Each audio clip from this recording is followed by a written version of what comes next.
Àwọn alágbára kan lórílẹ̀‐èdè Nàìjíríà àṣírí wọn ti tú wípé wọ́n fẹ́ kó bá ààrẹ Bọ́lá Ahmed Tinubu lọ́dọ̀ olórí oko orílẹ̀‐èdè Amẹ́ríkà ìyẹn ààrẹ Donald Trump, tí wọ́n sì ní ọ̀nà tí Donald Trump tí ó fi gbógun ti ààrẹ Bọ́lá Ahmed Tinubu tí ó sì fi kéde orílẹ̀‐èdè Nàìjíríà gẹ́gẹ́ bí orílẹ̀‐èdè tó yẹ kán fìyà jẹ. Òun ni àwọn alágbára náà wá pẹ̀lú ìṣẹ̀lẹ̀ tó ṣẹ̀ṣẹ̀ ṣẹlẹ̀ ní ìlú Kaduna ní ọ̀sẹ̀ tí ó kọjá yìí. Ẹ rántí pé látọdún tó kọjá ní ojú ààrẹ Donald Trump Jr. ló ti wà lára orílẹ̀-èdè Nàìjíríà pẹ̀lú bó ṣe kéde orílẹ̀-èdè Nàìjíríà gẹ́gẹ́ bí orílẹ̀-èdè tó léwu fún àwọn Kìrìsìtẹ́nì láti gbé ìyẹn Country of Particular Concern CPC, pẹ̀lú bó ṣe ní àwọn afẹ̀míṣòfò alákatakítí ẹ̀sìn Islam tí wọ́n ń da Nàìjíríà láàmú wò láwọn Kìrìsìtẹ́nì nìkan ṣoṣo ni wọ́n ń pa. Bẹ́ẹ̀ ni Donald Trump ló máa kéde wípé bí ààrẹ Bọ́lá Ahmed Tinubu tó ní ìjọba ẹ̀ la ojú sílẹ̀ tí a fi ń pa àwọn Kìrìsìtẹ́nì tí ò bá wà nǹkan ṣe sí i, olóhùn yóò kó àwọn sójà wọ Nàìjíríà láti kojú àwọn afẹ̀míṣòfò náà àti láti dáàbò bo àwọn Kìrìsìtẹ́nì. Lọ́jọ́ 26 oṣù kejìlá ọdún 2025 tó kọjá, ìyẹn ni Trump ló mú ìlérí ẹ̀ ṣẹ nígbà tí àwọn sójà Amẹ́ríkà tán ju àdó olóró ìyẹn bọ́ǹbù tí wọ́n jù lu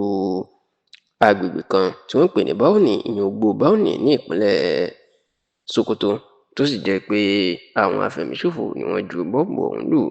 Ṣá o, lẹ́yìn tí Donald Trump tó ti kéde pé òun ò gbèrò láti ju bọ́ǹbù ju ẹyọ kan lọ sí Nàìjíríà àti pé bóun bá tó ti fura pé wọ́n ti ń pa àwọn Kìrìsìtẹ́nì Nàìjíríà lòun tó ń bọ̀ wá kọlu àwọn afẹ̀míṣòfò, níṣẹ́ ni wọ́n mà tó ti fẹ́ kó bá Tinubu lọ́dọ̀ Donald Trump pẹ̀lú ìṣẹ̀lẹ̀ tó ṣẹlẹ̀ ní ìlú Kaduna. Ẹ rántí pé lọ́jọ́ Àìkú tí í ṣe ọjọ́ Sunday ọ̀sẹ̀ tí ó kọjá yìí, èyí tí í ṣe ọjọ́ 18 oṣù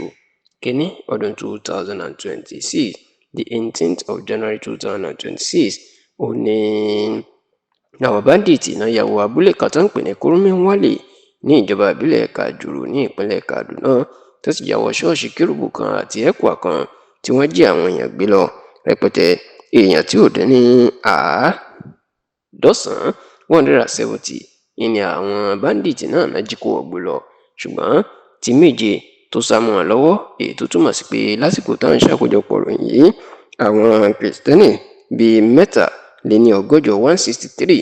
ó ní ó wà lákàtà àwọn báńdíìtì tí wọ́n jí gbé. Tẹlifíṣàn Yorùbá Tòótọ́ gbọ́ pé àwọn alágbára kan ni wọ́n náà ń ṣiṣẹ́ burúkú yìí láti fi bà ìjọba Tinubu jẹ́ lọ́dọ̀ Donald Trump. Wọ́n ní bí irú nǹkan bẹ́ẹ̀ bá tún ṣẹlẹ̀, wọ́n ní Donald Trump yóò tó fi wò pé wọ́n ń gbógun ti àwọn Kìrìsìtẹ́nì lóòótọ́ àti pé ìjọba ààrẹ Bọ́lá Ahmed Tinubu ò rí nǹkan kan ṣe sí i, tó sì jẹ́ pé eléyìí ni wọ́n fẹ́ fi kó bá ààrẹ Bọ́lá Ahmed Tinubu lọ́dọ̀ ààrẹ Donald Trump.